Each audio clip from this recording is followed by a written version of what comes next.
It's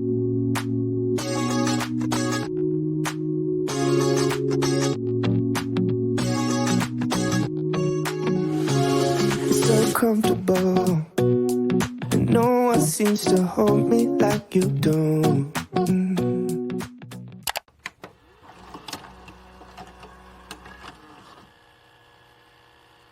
Hello, hi, and thanks for stopping by. Welcome back to the channel. My name is Tafara, and in today's video I thought I would take you guys along with me for a few productive days in my life as a university student studying for an exam that I have on Monday. It's currently Wednesday and I need to grind really hard because I want to do well in this exam. So without further ado, make sure to subscribe and let's get into the studying.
I'm moving up the street, ain't feeling my heartbeat no more, but I found my melody. I'll take one more, please, yeah. So I grab my teeth, ain't want to keep receipts. I said, I buried the old me, 6 feet under, in case you wonder. 6 feet underground, my lips here won't make a sound. I told you once, I told you twice, where I left those words in the past life. I'm moving too slow, I'll pick it up with some blue smoke. Guess I dug me a hole, got what you need in the rock and roll. To rock and roll, I said 10 white lines, got me feeling inspired, got me widening my eyes, better than blue. It's true, bruises glisten like blueberries, situation like Henry is too hairy. Now I'm chasing a little bag, now no Burberry. Yeah, it ain't too late for this shit. No, yeah. I'm moving up this street, ain't feeling my heartbeat no more, but I found my melody. I'll take one more, please.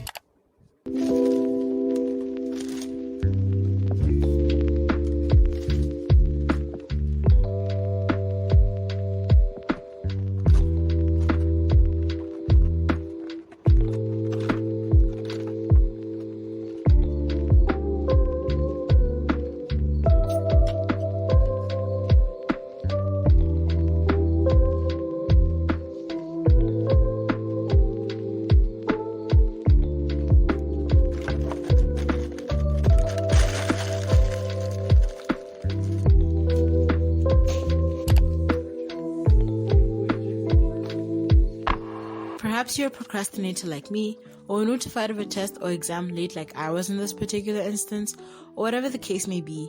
I wanted to share some of my last minute study tips to hopefully help you while you're studying in a time crunch. I actually used all these methods while studying throughout this video. My first tip is to make a plan. Taking a few minutes to plan out all the topics you need to know and how to tackle everything will make you feel less stressed as the information is in front of you and not constantly floating around in your head and distracting you while you're studying. Prioritize the topics that you know are going to be in the exam. This information might be provided to you by your professor in an assessment breakdown, or you'll notice that these are the topics that often appear in past papers. If you do multiple past papers, you'll notice that there are certain topics that are often repeated among all of them. Those topics will probably appear in your assessment as well. If you get distracted easily, cut out all the distractions, put your phone away, turn off the notifications, and try using a timer method such as the Pomodoro method, which is 25 minutes of work and a 5-minute break, to help you stay focused on your work. I personally use an iteration of this method, usually working in 40 minutes to hour-long chunks, but you can customize it depending on how long you're able to focus for. I recommend staying at that baseline of 25 minutes.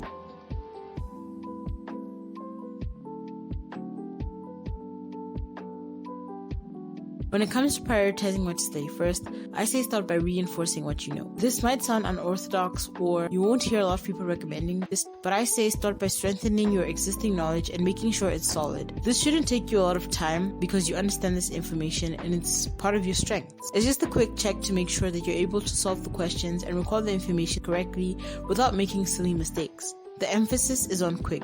I find that it's good to spend a little bit of time, not a lot of time, but a little bit of time, making sure that your strengths are good and that you won't be liable to making silly mistakes while answering those types of questions, which will cost you marks in the long run. Once you've quickly solidified your strengths, emphasis on the quickly, because you don't want to spend a lot of time working on your strengths, you can now work on your weak points, which will take up more of your time.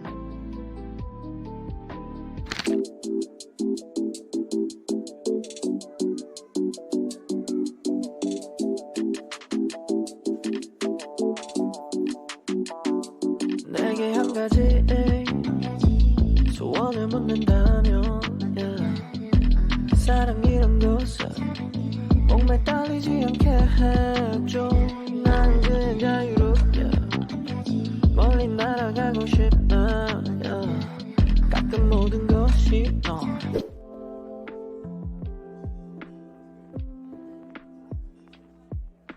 The next tip, and the one I stand behind the most, is doing past papers. You've probably heard me talk about past papers multiple times already, but when you're pressed for time, going through 1 to 2 hour-long lectures or pages upon pages of notes probably isn't the move. So, doing multiple past papers helps you get a scope of what topics are often covered in an assessment, as they usually cover a wide variety of topics and show which ones appear most often, therefore directing your focus to those topics. Additionally, you're practicing different types of questions and actively reviewing the material, which will help you remember and recall the information during the actual exam. Past papers also give a good overview of your strengths and weaknesses, as well as the gaps in your understanding, so you'll know what you need to work on more. If you're able to get your hands on some, I highly recommend doing as many past papers as you can. For more practice, you can go over practice problems in the textbook and example problems covered in class. When doing past papers, you'll notice some questions take up more marks than others. I say focus on the questions that take up more marks. If you can't grasp something in the little time you have and it doesn't take up a lot of marks, then don't focus on it. This may be a tough pill to swallow if you feed off of academic validation like I do sometimes, but you can still get a passing grade without getting a 90 or 100. I do recommend this as a last resort if you're running out of time and you really need a last-ditch effort.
Continuing on with the study tips, my next tip is to avoid study groups. Nah, I'm just kidding. To be frank, study groups can be a hit or miss when it comes to last-minute studying. If you feel like you don't know anything on the material, studying in a group allows you to fall victim to the comparison game. Comparing your knowledge to others who are more prepared than you can raise your anxiety and make you feel worse about how you're preparing. Larger study groups can be easily distracting, which will render your study session useless and you might gain nothing from it. Also, if your base knowledge isn't strong, you can leave the group study session feeling more confused than when you went into it. On the other hand, if you have done some prep work and have some strong base knowledge, studying in a group can be validating as you get to fill in some of the blanks in your knowledge. Even if you don't have much prep work under your belt, you are able to get more information in a short space of time. A benefit to studying in smaller groups is that you can teach the material to others, which solidifies the information in your head and helps you to better understand it. This time around, I didn't study in a group, mostly because I wanted to maximize my time and ensure that I was fully confident in the material. With the time constraint that I had, I felt that studying in a group wouldn't fit in with the schedule that I made for myself and all the material that I wanted to cover in that time.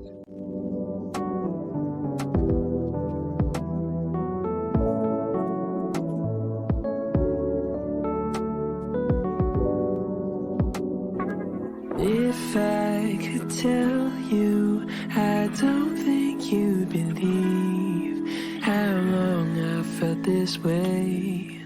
I'm begging you to stay. And if I could show you, I'd hope that you could see all the possibilities. Good morning, it's 9:30, which means my exam is fast approaching. It's actually at 2 p.m. to 5 p.m. I feel like I haven't been talking too much in this vlog. It's just been go the past, I'd say 24 to 48 hours, but I think we're making good progress. Just have to continue on with the grind. Also, a lot of my things are packed away because I haven't unpacked yet. I've just been focusing on studying. So I'm gonna have some breakfast, get dressed, and then get back to studying.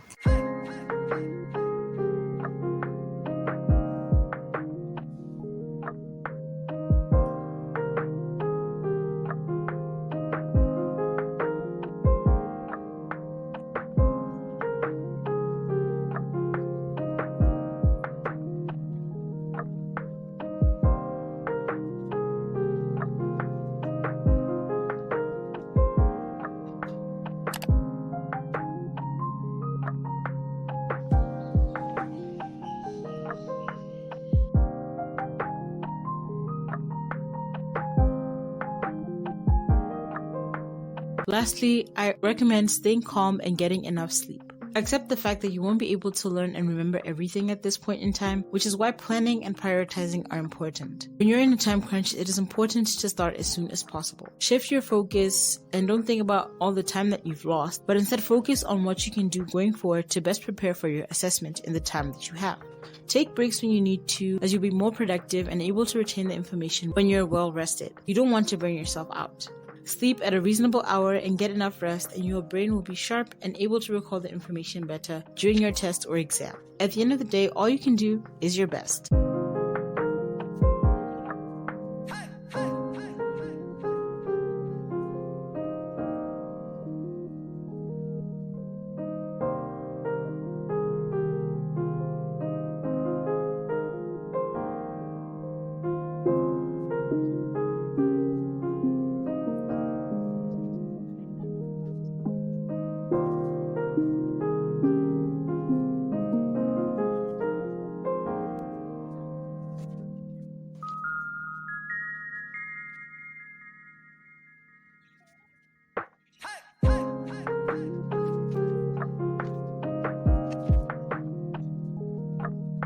I hope these tips will help you maximize your time when you're studying for an exam in a time crunch, and I'm wishing you all the best if you have an assessment coming up.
Like I mentioned earlier, I was studying for a supplementary exam because when I took the actual exam the first time, I was sick to the point of being bedridden 2 days before writing it. This doesn't nullify the advice in this video because it actually worked and I managed to raise my grade. However, due to other factors, I still failed the course.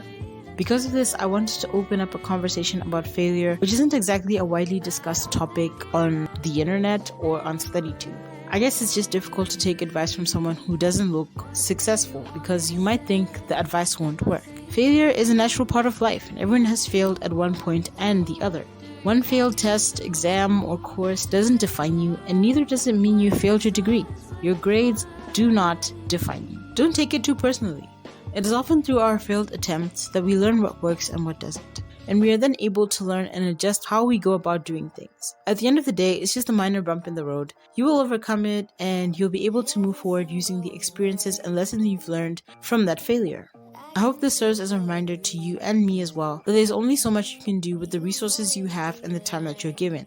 So if you've done your best, you have completed your end of the bargain. If you fail from that, it's okay. You will overcome it and come out stronger at the end of it. Boy, your honey sickly sweet keeps me coming, got me weak.